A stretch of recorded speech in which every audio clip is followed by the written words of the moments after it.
Viral hari ini, akhirnya Sam Lim sudah pun berkahwin.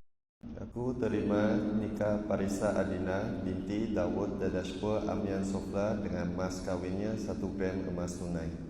Kenapa ni weh? Bukan konten ni weh. Cina dengan Melayu bukan konten saja meh. Kenapa dia orang datang sini nikah lo weh? Apa ni weh? Betul ke tak betul ni? Bukan konten saja meh.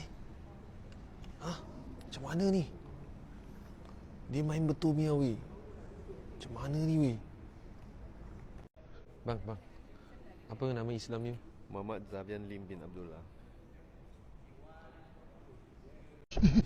Kenapa you dekat sini weh? Kami dah kahwin. Bukan wayang saja meh weh. I tengok semua orang Cina, Melayu semua wayang sebab nak engagement saja. Kita last one standing.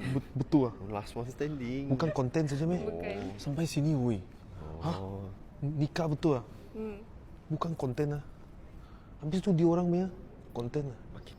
Marketing. You bukan marketing. No comment. Kita no comment. No comment. You betul-betul fall in love lah. Bang, jangan mimpi surat bangun lah weh. Sebab saya kaya.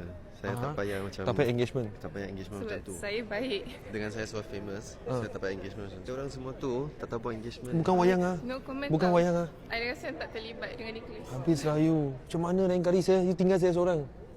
Habis lah dia tinggal saya seorang sudah. Habis. Bang, kenapa you kahwin dekat sini? Kenapa you pakai samping murah? You bukan kaya meh? Kata Sultan Cina. Tak, sebab saya low key. Low key. Habis low key, tahu apa low key? tak tahu. No Maksudnya. profile. Oh, okey. Saya tahu bila kahwin. You orang pakai RM50,000 punya samping. You ni macam RM50 je weh. Diam. Dengan saya cakap bagi Melayu, dia orang selalu akan compare samping ni mahalnya RM100,000, RM50,000, RM80,000.